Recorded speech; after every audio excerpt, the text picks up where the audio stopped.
día a los 70 años, Eloy Alfaro terminó su segunda presidencia que duró 5 años.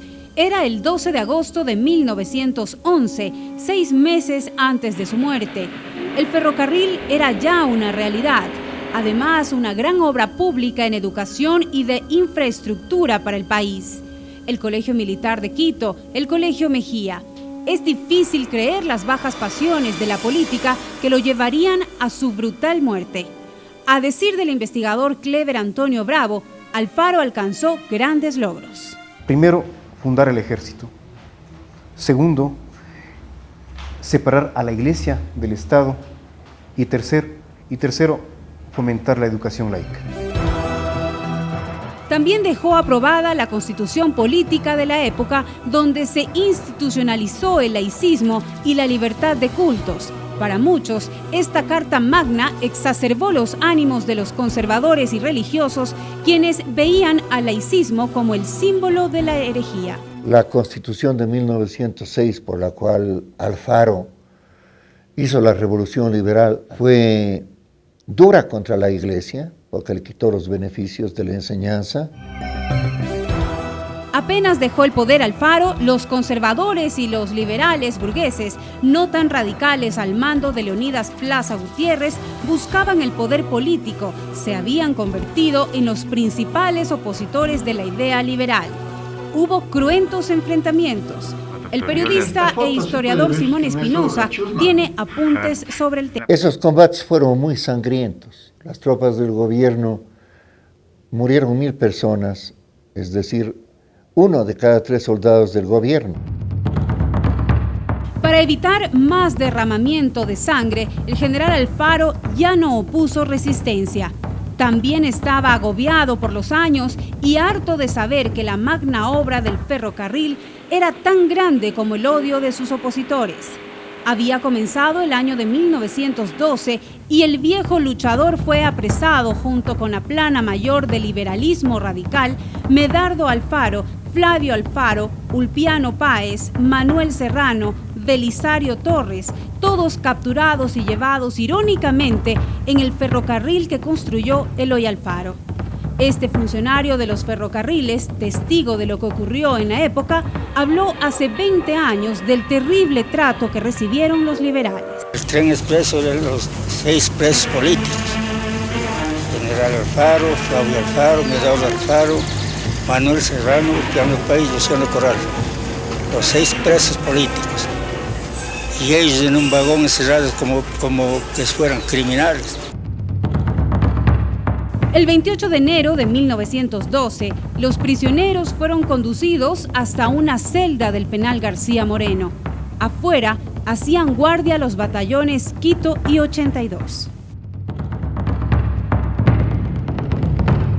Para los conservadores y religiosos, Eloy Alfaro era un hombre diabólico. El laicismo y la libertad de cultos, en una época de profunda fe religiosa, resultaba repudiable. Alfredo Pareja Díez Canseco, en su libro La hoguera bárbara, dice que está comprobado que el principal victimario fue un tal José Ceballos, quien ingresó a la celda y disparó con su fusil a Eloy Alfaro en el cráneo, matándolo de contado. El mismo cochero, el mismo pueblo, el batallón Marañón, su comandante, el coronel Alejandro Sierra. Luego, varios uniformados a punta de garrote y balazos victimaron al resto de liberales. Entonces, un coronel de apellido Sierra salió del panóptico a la calle y dijo ante el populacho estas palabras instigadoras: "Yo he cumplido con mi deber, ahora le toca al pueblo".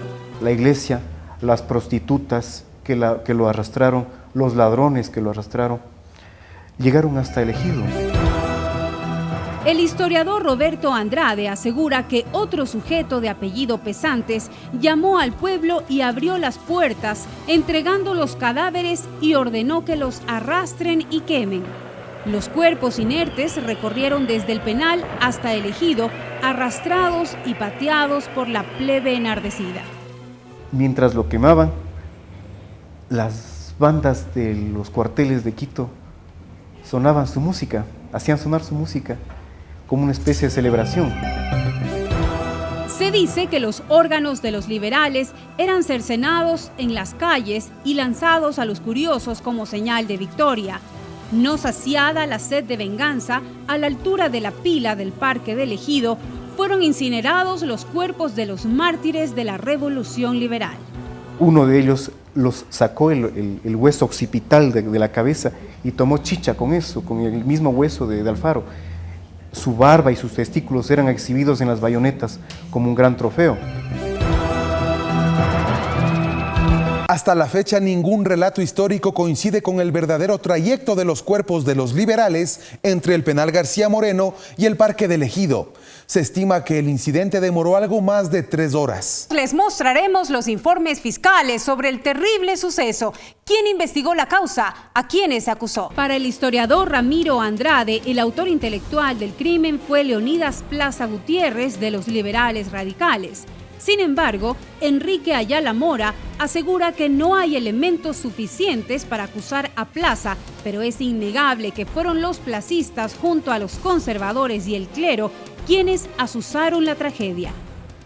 La iglesia de esa época que asustaba en demasía, intentando dar fin a esa separación iglesia y Estado, Leonidas Plaza Gutiérrez.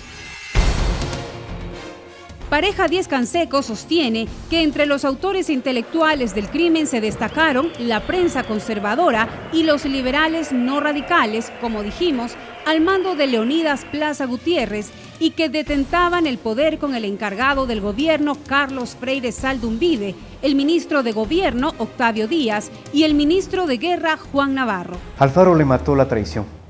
Le traicionaron sus propios colegas, le traicionó la iglesia, le traicionaron sus propios patrocinadores del Partido Liberal Radical.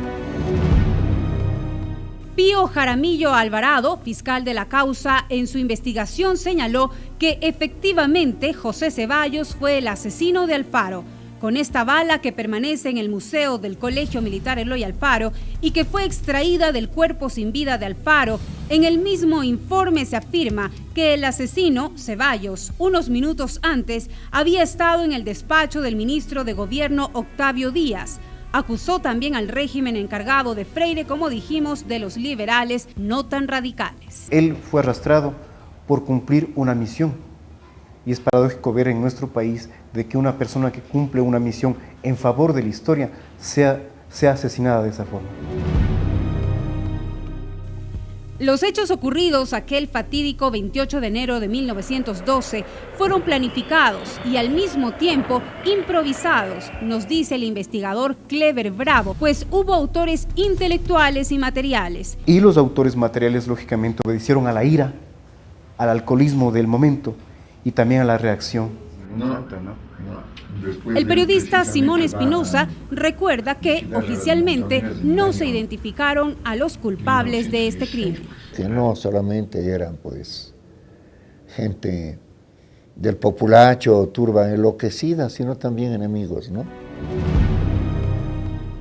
Dentro del proceso legal por la muerte de Alfaro en julio de 1916, 4 años después, se determinó graves presunciones contra el jefe de gobierno Carlos Freire Saldumbide, sus ministros Octavio Díaz, Federico Intriago y el general Juan Navarro, debido a que sobre ellos recaía la responsabilidad de velar por la seguridad de los detenidos y proteger sus vidas. 3 años después, el 19 de octubre de 1919, el Senado en sesión ordinaria, bajo la presidencia del doctor Pacífico Villagómez, más de 40 senadores de diversas tendencias analizaron acaloradamente la responsabilidad de Freire y sus ministros y finalmente llegaron a la conclusión de que no existía lugar para acusar a Freire, Intriago y Navarro, por lo que fueron absueltos de toda responsabilidad. Octavio Díaz, el ministro de Gobierno, fue absuelto también. Bueno, de hecho, esos enredos judiciales nunca llegaron a un final ni feliz ni desastroso.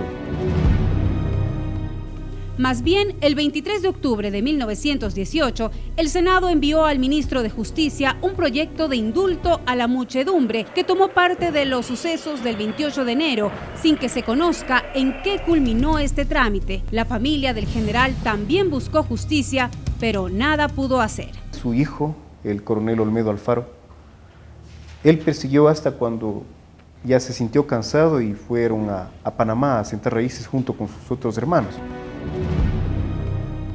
Sin duda, el país perdió un gran hombre por la ira popular, la pugna política y la intolerancia. Hoy que se vienen vientos de cambio en el Ecuador, vale la pena reflexionar sobre este hecho para no tropezar dos veces con la misma piedra.